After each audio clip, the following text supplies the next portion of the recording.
Welcome back to the All-Purpose Pod for the All-Purpose Life. I'm your host, Mr. U. Thank you again for joining us, wherever you are today and however you listen to They Call Me Mr. U, the podcast. Thank you again for making us a part of your morning, your day, and your week.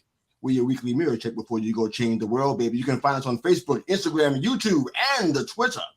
Thanks for joining us again. We have my friend back for part 2 of our episode from last week.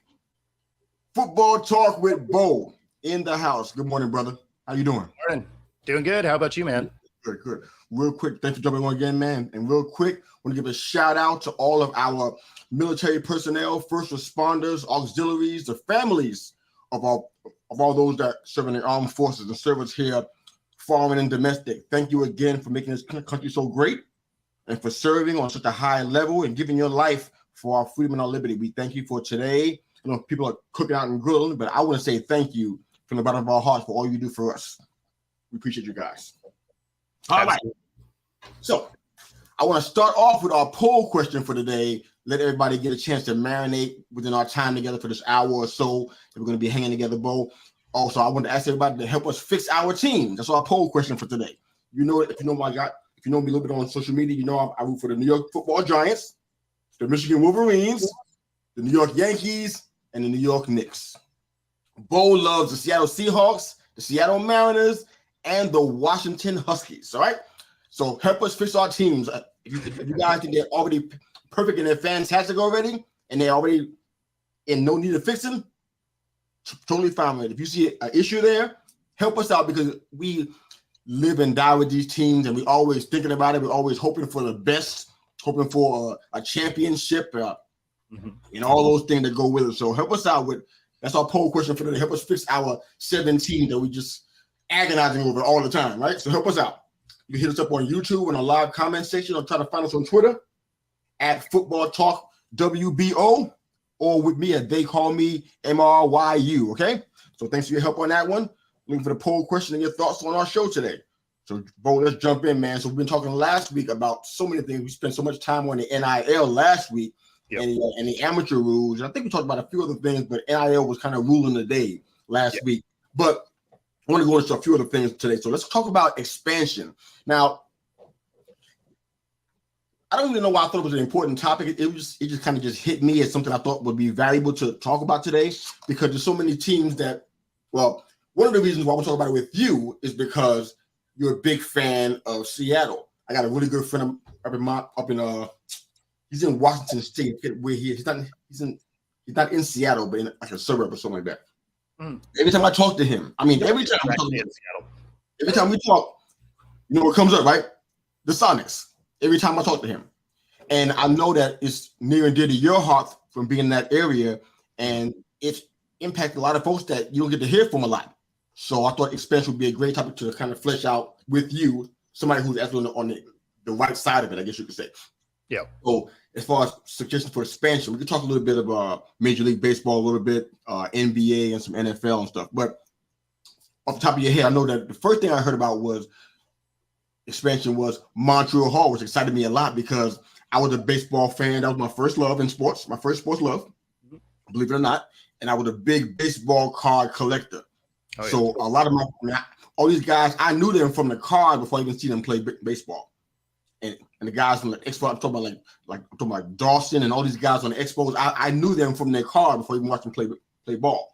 But Montreal Hall is said to be one of the number one or top of the list, top line item for a possible expansion again in Major League Baseball, bringing the team back. Perhaps not the Expos because they already have a new name now, but perhaps bringing a team back to Montreal Hall. But I got a list of options I've been hearing about, suggestion-wise. I want to hear your thoughts about just baseball in general as far as expansion goes. Montreal Hall, I heard Charlotte, Nashville. Let's chat about it a little bit, man. What do you think?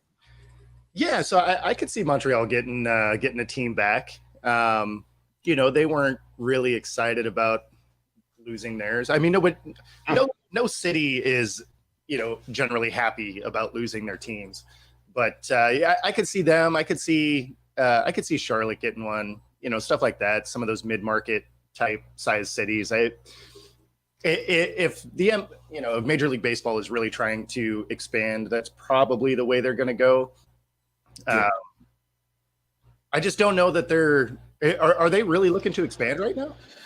That's what I mean. It's chatter. I don't really know if it's anything set in stone. I think there's some things that we're going to talk about in a little bit that is probably set in stone that we're talking about shortly. But as far as Major League Baseball goes, they've been talking about it off and on for a while. I think that the talks have always been on the table. I think the thing with Montreal is a challenge that I can see is that one issue they had before I didn't know about was their legal drinking age. They have, I forgot the actual number, but it's a very low number. Yeah, it's probably 19. 19 is most of Canada. Yeah, legal drinking and weed smoking, it kind of killed some of the deals that they had on the table. So I know that the Tampa Bay Rays, we talked about it last week a little bit. The Tampa Bay Rays wanted to go to Montreal and play maybe I forgot the number. It was like about half of their games. They suggested to play half of their games in Montreal and the other half in Tampa, which I don't know how they would do that, but it's something along that line where they'll play a good chunk of their games anyway in Montreal, and they got killed. So I think Manfred booted that idea. I think it was half. I'm getting that would be a weird dynamic. It was half. Half. Something like half of the game. I don't know how you can pull that off because you got to play away games too. But that's what I was thinking. Like that if you were a Rays season ticket holder, I think you'd be super mad if they're like, "Oh yeah, just kidding. We're gonna move half of those into Canada." Like I don't see that working out. Like I used to live down there, so I know how much they love baseball. It's not the Miami Marlins, like we talked about last week. Miami has a lot of things to be a distraction for you, and baseball normally isn't one of them. So in Tampa, though, they're really ferocious about their baseball. Tropicana Field is usually pretty high in attendance. They love their baseball out there, so they probably wouldn't enjoy what you're talking about. Yeah, but Charlotte is the only reason why they brought Charlotte into the equation for discussion, I guess, is because they have the FC out there, which is their soccer team, and it has record attendance. And then they have their minor league baseball team. I think it's called the Knights, something like the Charlotte Knights. And they have record-breaking attendance as well. So they're thinking that because it's one of the fastest growing cities, it can accommodate a baseball team. I don't know what they're talking about. Nashville, almost exactly the same reasons, identical as Charlotte. Yep. They think Major League Baseball can accommodate a baseball team. But they've been talking about that kind of stuff a little bit. They've mentioned an NBA team out there too, which I don't know how that will work, but it's been a discussion. But how about NBA? Do you have any thoughts about expansion there? Yeah, I mean, you can say the Sonics. It's okay. This is a safe space, bro. You can say Sonics if you want to. It's okay. Safe space. No, it's definitely going to be the Sonics, right? Like they, so the chatter that I've heard on that is that they want to expand and they really want to put a team in Vegas, and there's so much just kind of hate for them pulling the Sonics out of Seattle. Hate's a great word to describe it. It is. Generations are still scarred from this, man. Oh, for sure. And it's funny because it's not even just Seattle fans. Like it was a lot of players that were mad that they took the Sonics. So every time we talk about the Sonics potentially coming back, you got guys like KD and stuff that are like, yeah, bring them back. Cause that's where he was drafted. Absolutely. And so it's just like, some of that is, I feel like there's enough pressure on them at this point that if they do an expansion, they almost have to give Seattle a team. Just because if they did another expansion, first team, man, that it would be a bad look for the league. Now, it made sense. It'd be a horrible look. Oh, it'd be so bad. I mean, it made sense that when David Stern was the commissioner, he had this thing against Seattle in general. So it made sense that he was never to Seattle getting a team back. But since he's gone, what was his deal with that? I honestly have no idea what his thing was. It's probably similar to Troy Aikman and Joe Buck just hating the Seahawks for no reason. If you ever watch a telecast, I do. They could be. The Seahawks could be absolutely dominating a game, blowing someone out. And if you listen to the telecast, if it's Troy and Buck, you would think they were just absolutely getting smashed and have never won a game in the league. One of the funniest things you'll listen to. Hear that. I haven't heard them bash Seahawks. Okay, on Fox, right? Okay. Yeah. I mean, they used to be with the Monday night, right? But I don't think they're Monday night this year. I think they've been doing Fox a lot. Yeah, no, I think they're doing something else, but it's funny because any kind of little thing that they see with the Hawks, they're like, and you're just like, wow, that's I didn't something know else. that. Wow. Okay. Oh yeah, no, I didn't hear that hate coming from. Okay. oh yeah. I mean, it's more so from Troy than Buck, but the two of them together, you know, they commiserate together. What's that about? I don't know. It's funny though, but I mean, you know, if you look at any of the commentators, they all have that team that they just don't like, and you can tell when they're in their broadcast, because when something good happens with that team, they're like, oh yeah, that happened, good for them. Like, you know, because I mean, we all try and stay unbiased when we're talking about sports, but you know, you got you got a little bit for those teams that you like and the ones you don't. We definitely try. I mean, I think Seattle has to be at the top of the list. I know that Mexico City is somebody that they're talking about for the NBA, which is like I don't really know how that will fly, but I mean Mexico is growing so much. I mean you're down in Mexico. So how is that? How was the if you don't mind telling me, how was the dynamic, I guess, for sports? I know football is going to be top of the list. What do you think? Good. It's good. You gotta remember, Mexico City is one of the largest cities just in general.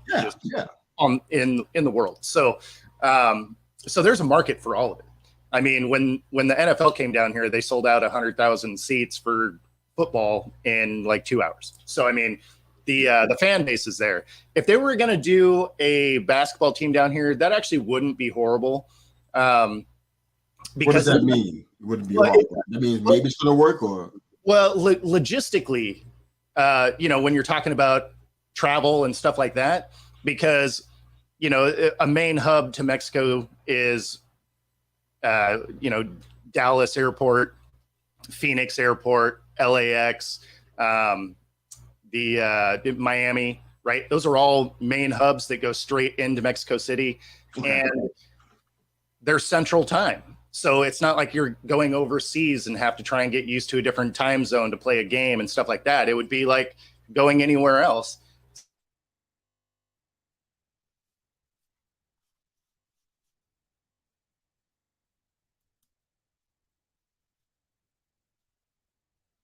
You still with us, brother? So East Coast to West Coast, right? Like if you were LA flying into, you know, New York or something, it would be a similar time on the plane. So if you did Mexico City, it would work out okay. I think it's feasible. I mean, they have been talking about it for a reason. I mean, Seattle, like I said, that's for me. Seattle is just the top in that area. You got to give them. It's kind of almost how I feel about Montreal. That always just set wrong with me. How that went down, and there's some backstory. We won't go into it today, but there's some backstory behind when the Expos left. Mm. If you want to call it leaving, what happened? But it was a really messed up story, and there's a lot of backstory. Research and check it out. You see, it's a lot. Way. Hit me this because them guys like Sean Kemp and the Glove. Them guys, I mean, they weren't my favorite team or anything, but I just, you know, I was a fan of the NBA before I even decided, you know what, I'm gonna give all of my heart to the Knicks. I was a fan of the NBA, so I watched all of these guys a lot, and I'm like, that team was incredible, man. They had an incredible nucleus, and they were solid competitors for the Lakers for many years. And it's like to see them kind of just get ripped out of the market, it just doesn't sit right. So I personally am beating the drum for the Suns to get a franchise in the NBA. Yep. Let's jump over to the football side. This is where I know it's going to get a little excitable because you love those Seahawks. But we're going to talk a little bit about just something else in regards to that. So, a friend of ours said no teams in Oakland after 2024. I heard about this deal now. I did a little research. I want to chat with you and kind of, be somewhat knowledgeable about the whole situation. But when I understand, they have signed an agreement already to purchase land already. It's already been done. Matter of fact, they use the words ironclad. It's already done. Yeah, it's a wrap. They're moving. They already bought the land in Las Vegas. Yeah, but I don't understand that. They're still waiting for a vote. I'm like, what's going to be the influence of this vote, because they already bought the land in Las Vegas. It's already done.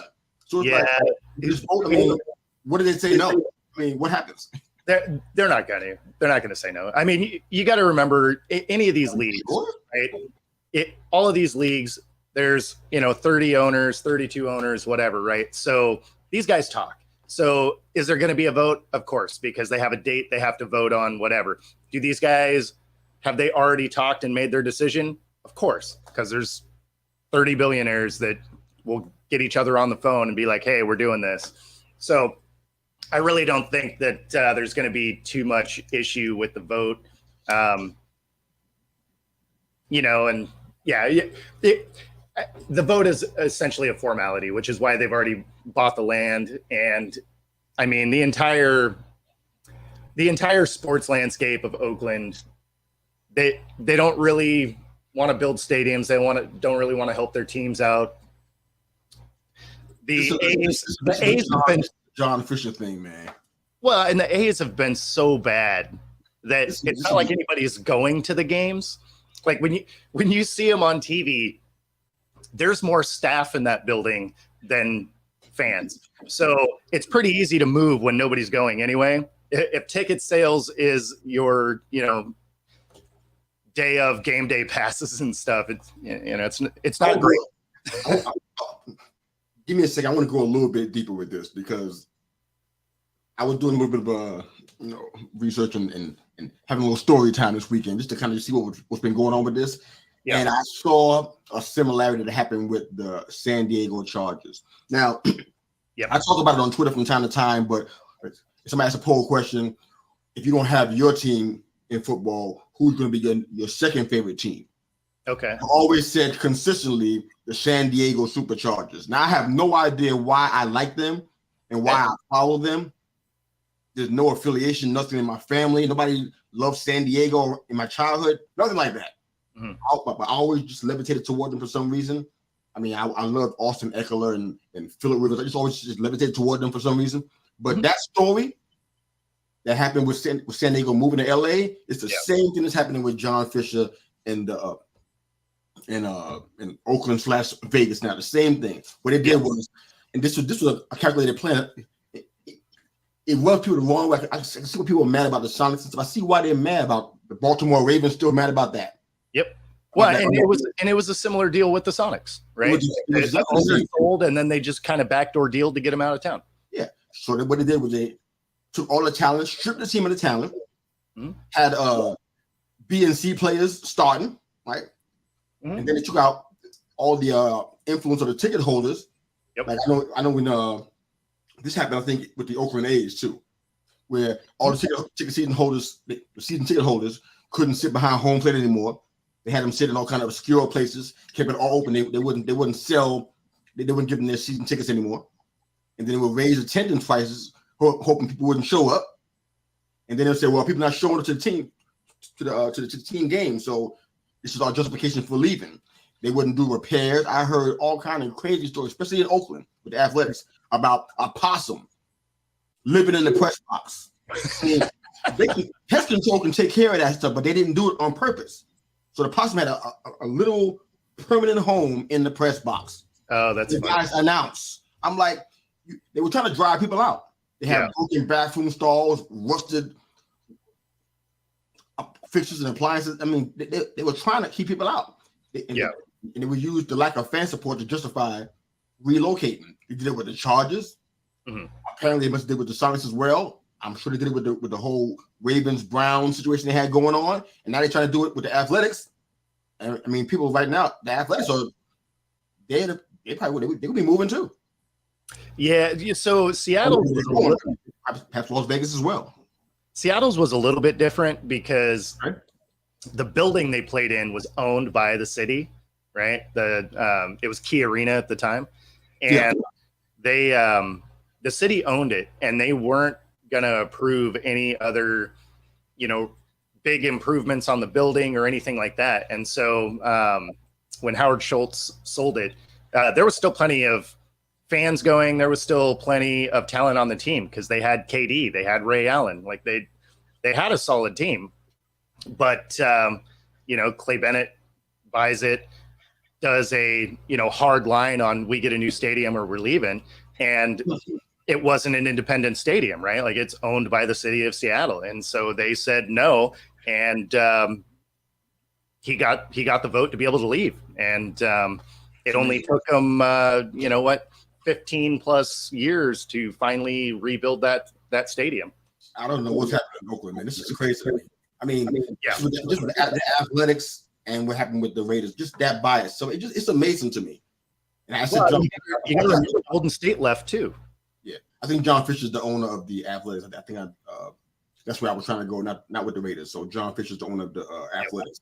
All the thing I was talking about with the ticket holders and the attendance and stuff, that's what's happening with the Athletics. So forgive me on that. But and they also weren't paying prospects in 2020. When everybody else was paying during the pandemic, the prospects, they wouldn't pay any of them. So I have living in poverty just so that they can. That's actually an Oakland A's thing. Like, they are the poorest franchise out there. They are basically only has $2.2 billion. How poor are they really? No, well, but they are. They don't actually pay anybody. That's why they made the movie Moneyball about them. Like, they literally what they use as their market cap for their players is a rounding error for the Yankees. Like, it's hilarious, the disparity between the two. So it's and you're not gonna win games that way. Like, you do have to pay players. You know, like get out, man. They're just trying to get out of there. That's all this is about. It has to be. It can't be. But they've been doing that long before. Like, they haven't paid players forever. I mean, it's why they had guys that were awesome, and then as soon as it was time for big contracts, you saw guys like Mark McGuire and Jason Giambi and Jose Canseco. All those guys left because they were going to get paid, and the A's are like, yeah, we're not doing that. So let me ask you a question before we jump back to our poll question real quick. Let me ask you one simple question. Mm-hmm. What's next for Oakland? Because from what we're hearing, and we have a friend that jumped on and said that, remind us that there's no teams in Oakland after 2024, according to what we're hearing. Yep. What's next? What's Oakland going to do as far as sports? What do you think is going to happen? They're going to have the Athletics. Apparently, that seems to be the case. Mm-hmm. They already don't have the Raiders already. Yep. I don't know what else is going on out there. Is Oakland a sports team anymore, a sports town anymore, or is it just a barren wasteland forever now? What's going to happen? I mean, what do you think? Oh, they're just going to drive across the bridge and go to San Fran and watch some sports. Drive across the bridge. OMG. Okay. I mean, you know, like, if they're not going to help any of these teams out and, get stadiums and stuff. I mean, at the end of the day, all these teams are upgrading their stadiums or getting new stadiums everywhere. Right. So if you're the city that's saying we're not doing this, or we're not going to help, or we're going to make it almost impossible for you to do. Yeah. I mean, the teams are going to leave.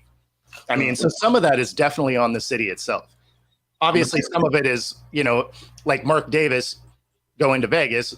Am I going to make more in Vegas, or am I going to make more in Oakland? Yeah. I mean, from a business standpoint, Vegas probably makes sense.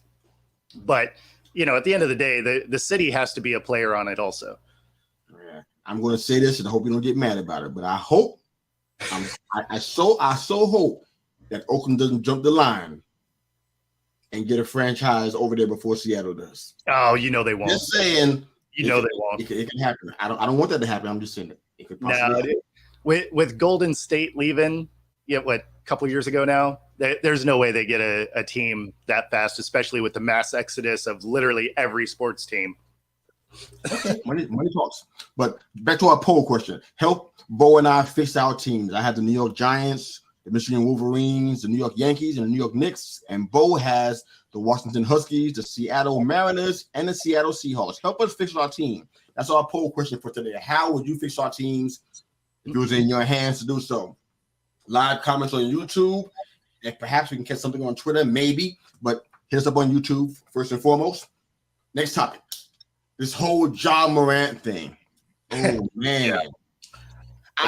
I'm trying to, I don't even know where to start with this.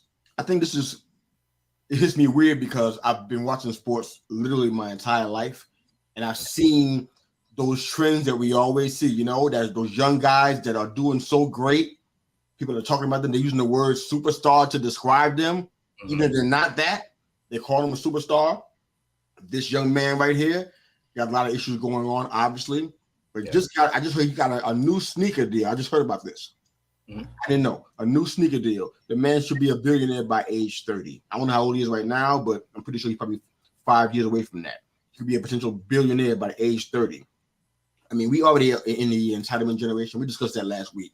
You got children in adult situations, and the pressure to perform and to please family and friends and to be the live to the phrase superstar.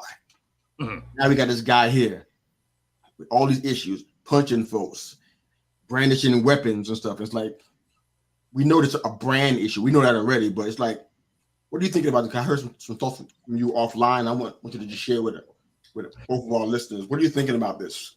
Yeah, I mean, so that's one of those that it's always tough for me to wrap my head around. Similar to when, guys were smoking weed in the NFL, right? It's like, okay, it's fine if you want to be that guy, but do it after you're done with your sport, whether it's basketball, baseball, football, whatever, it doesn't matter. Go get your money and then live however you want. But those brands are going to protect themselves, and the brands that are associated with it. So shoe deals and, all of those endorsement contracts. So if you're doing things, like Ja did, where, you're doing, flashing a gun, that's not something any of the leagues find entertaining. Right. And so I actually thought they did him a solid the first time around, only suspending him for 8 games. Right. Like that is a really, yeah. You described this? No. That was a gimme. Right. Like that. Talk about going as lenient as you could. So the fact that he turned around and did it again, and it wasn't like he did it again years later. He did it again, 6-7 weeks later. So clearly nothing was learned from the first time through. So I think they do drop a pretty hefty suspension on him. It's probably at least half a season. But will that matter? I don't know, because he seems like he wants to, act hard on Instagram Live. So hopefully this time around, he actually learned something. It does sound like maybe he deleted his Instagram and stuff. So maybe he's at least realizing that, hey, maybe I shouldn't do it on camera if I'm going to go do dumb stuff. I mean, I appreciate the fact that when I was in my early 20s doing just really dumb stuff, there wasn't cameras around all the time. So, I mean, because did I do things back then that I would have lost a shoe deal over? Yeah, probably. But there wasn't video of it. So, and I didn't have a shoe deal, so I didn't have to worry about it. Right. But yeah, I mean, that's probably the biggest thing is he needs a friend that isn't a yes man. He needs someone in there that's like, hey, you're messing up, man. Stop. Or he needs the dude that's, if you're in the car and you're about to do something dumb, is like, hey, knock the camera out of the hand, throw it on the, don't let that stuff get on the internet, because once it's there, it never leaves, right? Right. It doesn't matter if you pull the video, somebody screenshotted it or recorded or something. It's out there forever. Yeah. So I mean, that's probably the biggest thing there is you have to be extra cautious, especially when you have so much on the line. So I don't know. We'll see how it plays out. It's a tough topic for me, I think, because I mean I'm a big believer in the Second Amendment. I mean, sure. Anybody that knows me knows why. I just think about how little we think about the repercussions before we do things. I know this is just a general commentary about this, but it hits me that way because now, in the age that we're in, what's going on with talks about gun control and that kind of stuff. Sure. This kind of stuff, you might think, oh, there's no connection. It's two different things, but to me, it's not. It's an opportunity. It's leverage for those discussions, even whether you agree with those discussions or not.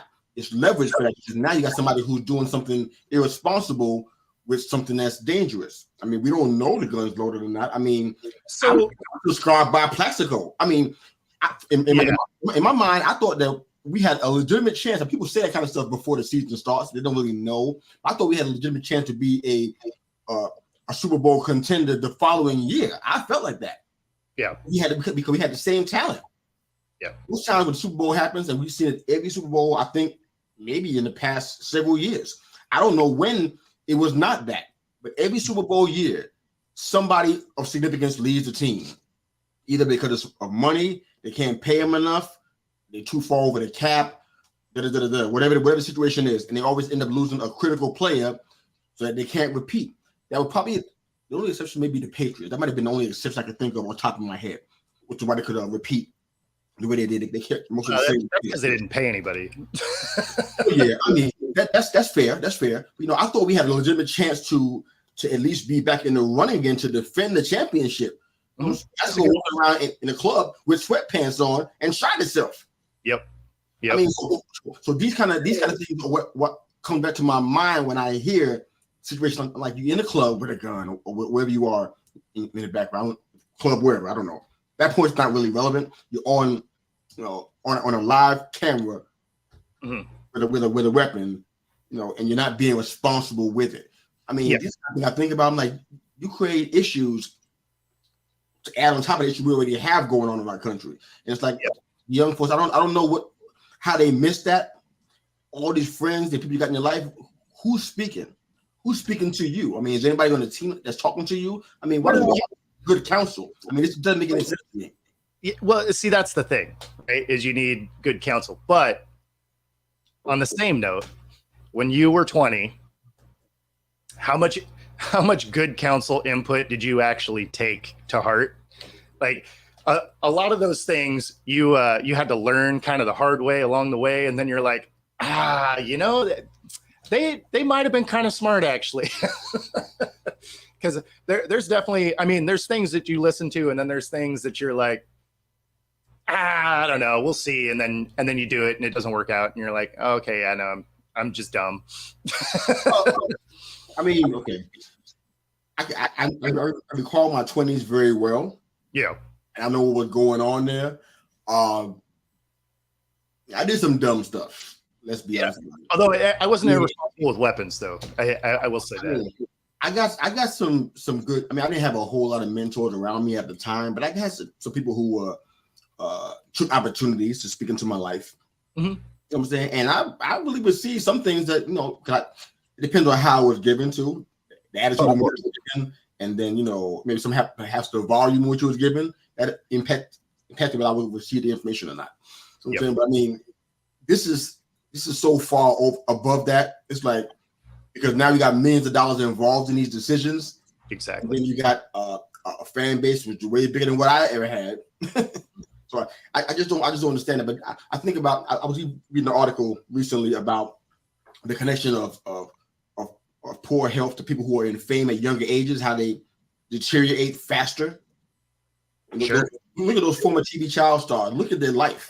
I mean, go back to that, you know, where are they now? Segments that they always have sometimes. Look at where they are now, and it's like, wow, they hit rock bottom. You know what I'm saying? And I think why they got stuck with a guy like John Morant and people in situations like this. I'm like, you don't understand what's getting ready to happen if you don't make a turn right now. You know what I'm saying? Because you think all this money is going to be able to carry you all this time, but look at those that came before you. I mean, TV is a business that's another level. Yeah, compared to sports. I don't think it's even the same. I don't think it's in the same zip code. No, because you don't get the same fandom that you do like the A-lister movie stars, right? Like they get people following them around, you got cameras in your face all the time. And I mean, I can't even imagine having to deal with that kind of stuff.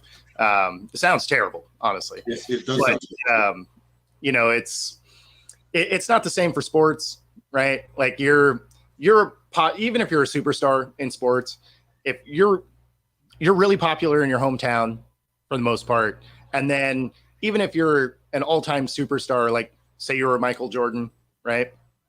He could still just go do stuff and not have cameras in his face all the time. Sure. You know, obviously when people knew he was going to be there, cameras showed up and whatever, but I mean, he could still live a relatively normal life. Whereas when you're a movie star, like they literally follow you around, which is just bizarre to me. This is weird, right? Yeah, somehow you get paid to just follow someone around. I don't know. Seems weird. Creepy, brother. That's why it's creepy. Right? What do you think the team should do, though, as far as John Moran goes? What do you think they should do? I mean, because sometimes I lean toward the really drastic decision, because sometimes that's just how I think sometimes. What do you think personally the team should do right now, based on what we got going on right now?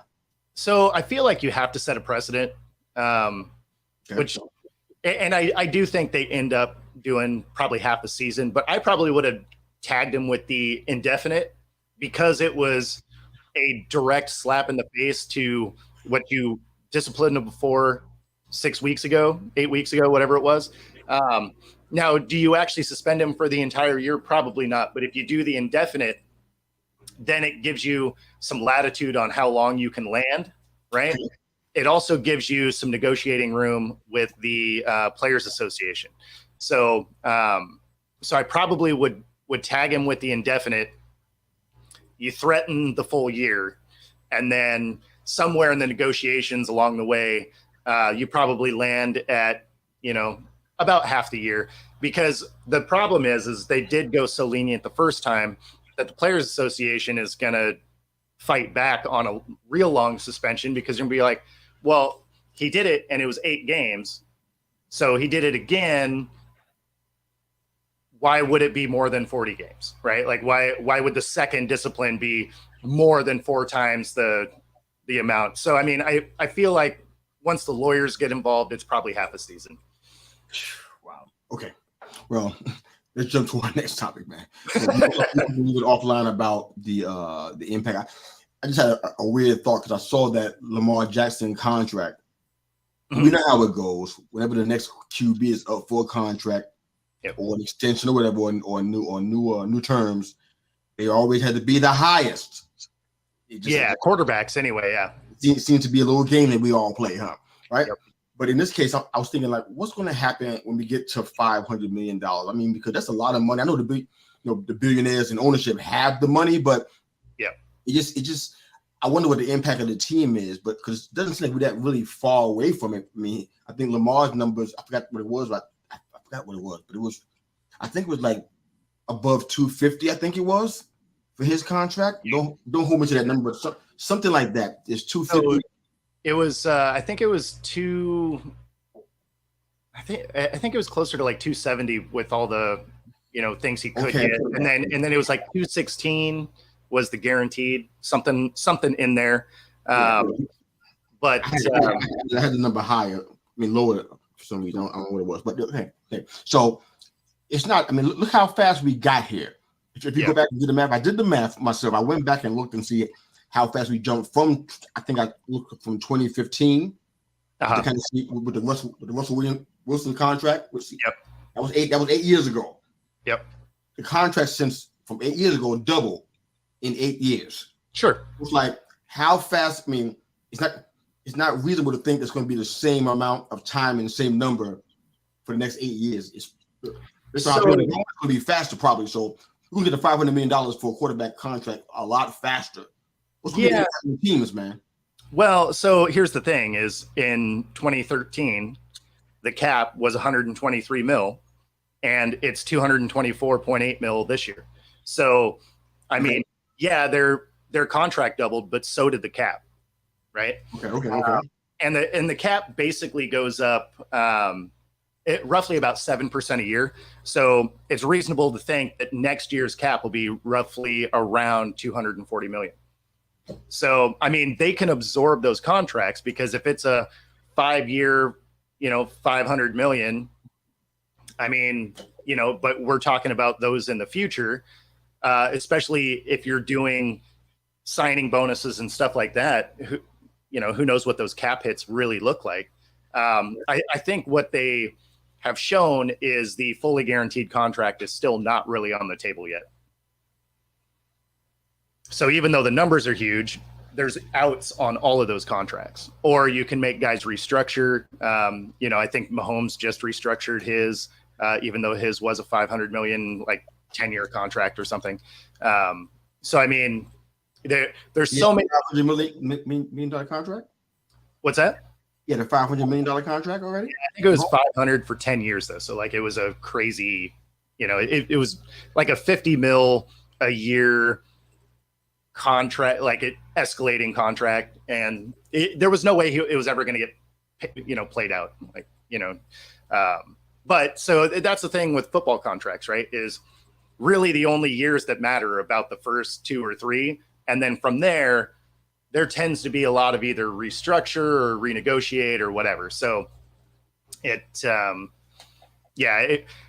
there's so many ways around that cap number that even though their contract numbers are high, you can hide a lot of it either in bonuses, whether they're signing bonuses or whatever, because they don't necessarily go directly to the cap. So yeah, that's kind of how they get around those. But the biggest thing is the cap for the team continues to rise as well. So I mean, going from 13 to 23, it more than doubled. And in 2003, it was only 75 mil, right? So I mean, it's a really consistent growth rate. Yeah, I understand that the quarterback's going to get the most money. I mean, that's not the debate I want to have today on this show. I get it. But the impact on the rest of the team is always significant. We can't keep ignoring. That's what I'm concerned about. Not that the quarterback's getting $500 million. If that's what you think they're worth, okay, go for it. But oh shit, honestly, seriously, do you see that as having an impact on the rest of the team?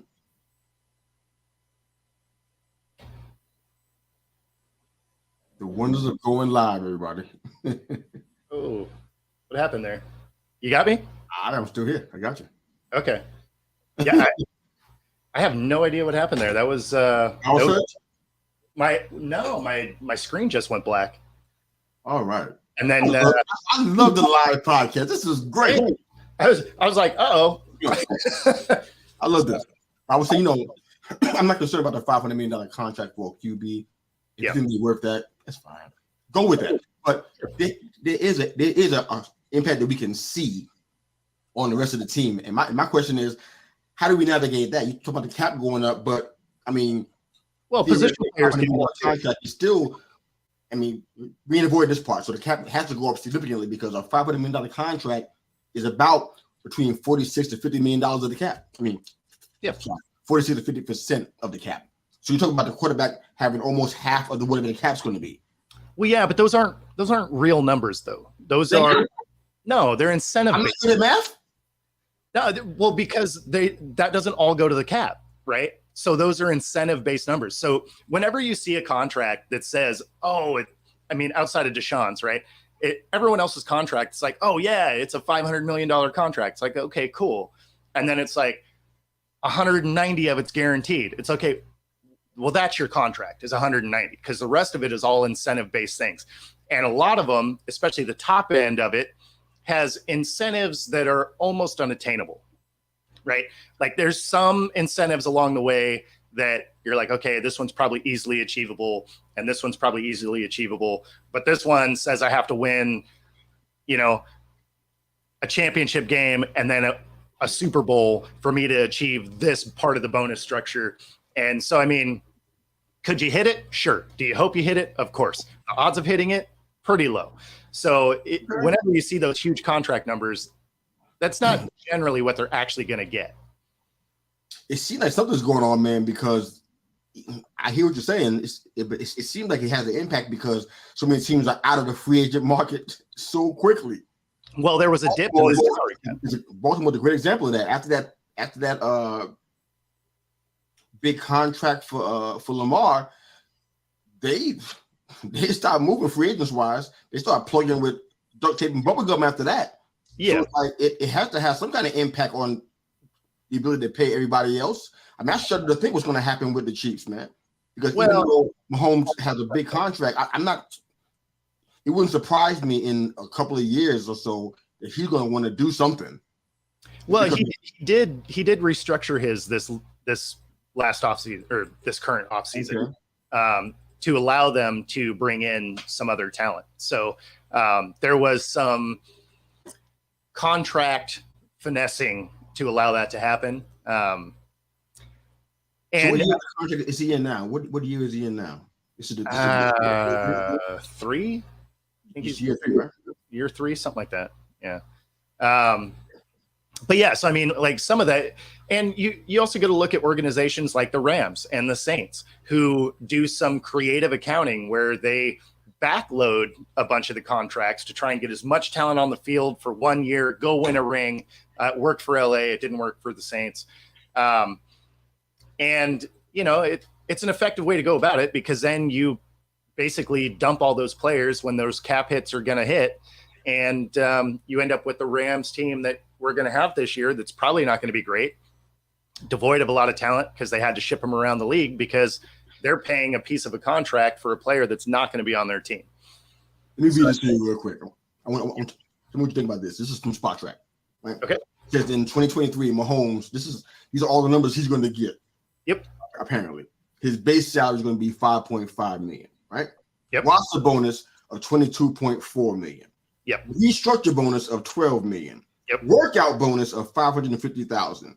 Yep. While carrying a cap hit of over $39.6 million and a dead cap of $134.3 million. Yeah, well, so the dead cap is because future years of the contract are guaranteed, right? So the dead cap is if they were to cut him or whatever, they're still paying that $100 million. Like that's on their books no matter what. But this year's cap hit would be the third, would you say 39 something? Basically, he's going to get about $69 million in 2023. That's everything I said before. Yeah. So, but the signing bonus and the restructure bonus, I believe, don't hit the cap. So that's how they get around some of these things. That's why you see some of these restructures, because the restructure will move some of the money off the back end into a signing bonus, and signing bonuses don't affect the cap the same way. Is the roster bonus the same thing as the signing bonus? That's different, isn't it? So the bonus is conditional, and the signing bonus is. I believe roster bonuses hit the cap, though. I think it's just the signing and the restructure that doesn't, or maybe it's a percentage of them. Well, the roster bonus. I know it is. The roster bonus is when a player is, on a team at a specific future date. I mean, they had to be on a team at that time to get the bonus. Correct. But we're talking about $69 million, man. Yep. I don't know if we want to stay there or not, but that's a lot. It's a lot, but player. Everybody, I mean, Chelsea got to get paid. I'm sure Pacheco, he's not there yet, but I'm pretty sure because I like him a lot. So if he does what I think he's going to do, he's going to want to get paid too. And well, that's the thing, the O-line. I mean, that's the thing about it is where's this money coming from? It's crazy. They only have to worry about what actually affects the cap. After that, it's monopoly money. They can pay whatever they want. So it's that's why they hide things in ways that don't hit the cap, because the salary cap is what it is. So if you can draw outside the lines a little bit, there's nothing that says you can't. Like, they have these loopholes for, that's why you had the Rams that had, if you looked at the actual, contracts were way over the cap, but they were at the cap because of the financial gymnastics that they played. Yeah. Let's jump back into our poll question. We were asking you guys on YouTube, Twitter, and Facebook to help fix my teams and Bo's teams. Bo has the Seattle Mariners, Seattle Seahawks, and the Washington Huskies. I have the New York Football Giants, the Michigan Wolverines, the New York Yankees, and New York Knicks. Got a buddy of mine named Gino. Gave us a shout out on Twitter and said that to fix the Yankees, we have 4 players returning from the IL that would be a key starter on any team in the league. So he says patience is the number one key to fixing our team. Being patient. Love that, Gino. Thank you for your shout out there. I don't know why you couldn't get to YouTube, man, but all right, it's cool. Twitter's cool. I appreciate it, man. All right. So do you want to chat a little bit about the running back and the undervaluing of the position a little bit? Sure. Yeah. We cut through all of our topics, man. We did great today, man. Yeah, we're doing work. This is our last one. You want to touch it? Yeah. So, when you asked me about it, like, how do you fix that, or are they going to be important? Yeah. So the way it gets fixed is the league is very cyclical, right? And there will be an emphasis on something, and then teams kind of figure it out, and then they'll figure, then it'll be receivers, and it'll be running backs and whatever, right? And so you're starting to see the evolution of the running back being an extra receiver, and, really almost another dual threat type thing. But where you're going to see the running game come back is because now there's so many fast receivers and everything like that. You've downsized your linebacking core to be able to try and cover the field. So if you bring out a young Derrick Henry, and now your linebackers are 40, 50 pounds lighter than they used to be, they're just basically a heavy safety at that point. Now your running game becomes real feasible again because you don't have these huge bodies, stocking up the middle. So are you ever going to see huge running back contracts? No, I think the era of that has gone away, but the emphasis on the running back is definitely going to become more prevalent again, especially because their hands are getting better. And if you end up with a big guy, excuse me, you'll be able to attack those teams that went with speed at linebacker as opposed to some size. It's really hard to use. I mean, I hesitate to use fantasy football as a measuring stick. I mean, I was involved in that life for 15 years, so I assess the value differently. I know there's certain draft strategies where they call it a zero running back draft strategy, where you don't draft one until the late rounds. Yeah, it's subjective. You know what I'm saying, but how do we assess their value? Because you said that, in your opinion, that you don't think it's going to come back to having a big contract again. I think injuries prevent that. That's what I'm getting ready to say. I don't know how you even get there with the way there's a team. I can't remember who it was, but they had a running back. I'm blanking out. I got so much numbers and stuff in history in my head.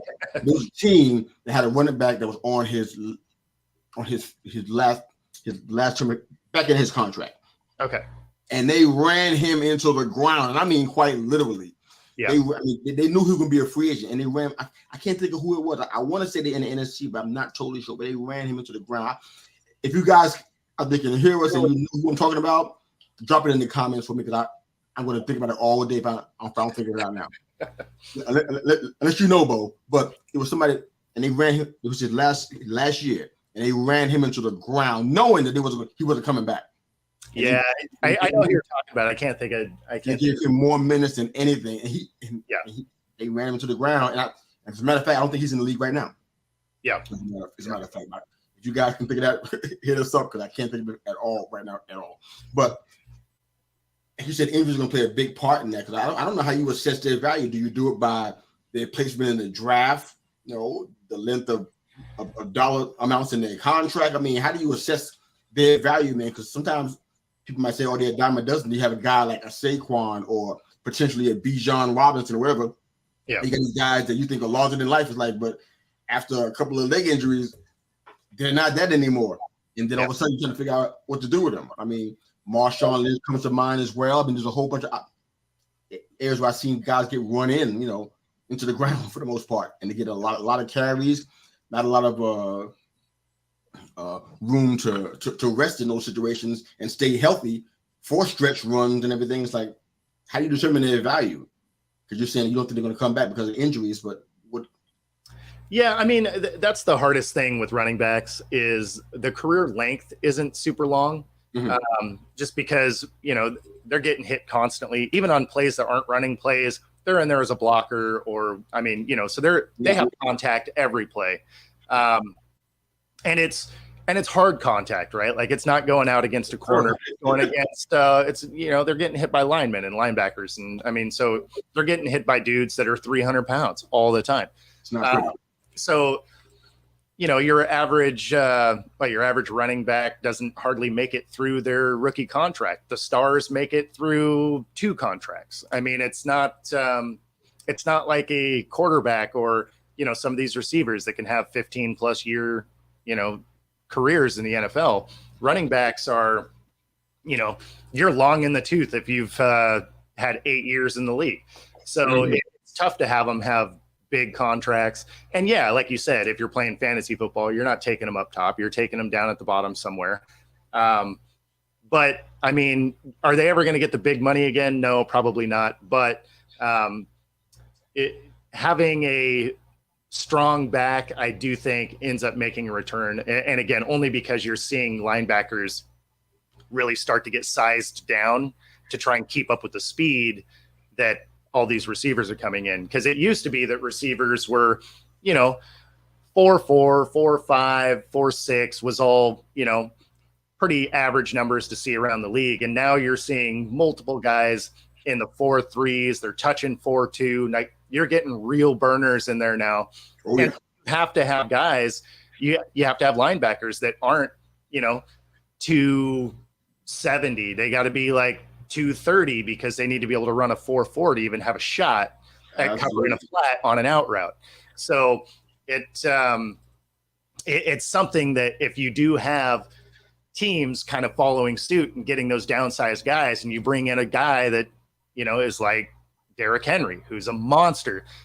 Well, now all of a sudden, if you're a linebacker trying to tackle him at 230 instead of 270, it's a very different impact. No question. So you end up with some more emphasis on having that running back in there again. But the rules have all changed for passing. So I don't think you're ever going to see the, A trains come back. You're not going to see the all stats or the bus or like those dudes aren't those guys. But you're not going to see him in the league. I mean, I always loved watching All-Star run. That dude was a wrecking ball all the time. I watch fullbacks now, just hoping that they just do what they used to do. Yeah. Just drop the shoulder and mow people down. I mean, you almost don't even see a fullback on a team anymore. Like there's teams that don't even have one on the roster. I know Minnie has one, but I can't think of anybody else right now. No, that's the thing, is they're not even really on the roster. Like, some of them will have a little bit bigger halfback that sometimes they'll use as a fullback ish, but yeah, there's no real true fullbacks on most teams. Yeah, most of the guys that came in the draft are running backs. I guess they were all categorized as fullbacks. I thought that was so funny. I'm like, really? Okay, yeah. This is going to be fun. But yeah, man, we're talking about a wonderful thing, man. I love sports, man. Mm-hmm. Absolutely. I so appreciate having you on, man. That was so awesome, man. Yeah, no, always fun. Two episodes of to conquer all that we had, but we did it. We did it, brother. Going on 2 weeks, man, but I can't wait to do it again with you soon, man. Absolutely. Yeah, no. So when we put that list together, it's like, oh, there's no way we're getting that all done. I didn't think we would either, but I didn't think it would take 2 full episodes for us to complete it. But we did it, man. Absolutely. I'm proud of you, man, and thanks for your help on this, man. Appreciate it. Of course. Linking it with you again real soon, man. But we're gonna go ahead and shout out people out. So don't forget about our poll question. Bo and I'll be talking about it on Twitter, I'm sure, throughout the course of the day. Help us fix our teams. Bo has the Washington Huskies, Seattle Supersonics. This is help me with that team. It'd be awesome. I love the Sonics. I'm sorry about that. Okay, the Washington Huskies, Seattle Mariners, and the Seattle Seahawks. Okay, I got the New York Giants, the New York Yankees, New York Knicks, and the Michigan Wolverines. Go blue, baby! All right, so help us fix our teams. Your suggestions, send them out on our social media platforms, preferably Twitter if you can, but YouTube, Facebook. Love to hear your thoughts on that. But aside from that, thank you again for joining us on the All Purpose Pod for the All Purpose Life, wherever you are today and however you're listening to They Call Me Mr. You, the podcast, and Football Talk with Bo. Thank you again for making us a part of your morning, your day, and your week with your weekly mirror check before you go change the world. Thanks again for shouting us out and sharing us on your social media platforms. Thank you for subscribing to our shows. Have a great day. Happy Memorial Day to you guys. We love you. God bless America.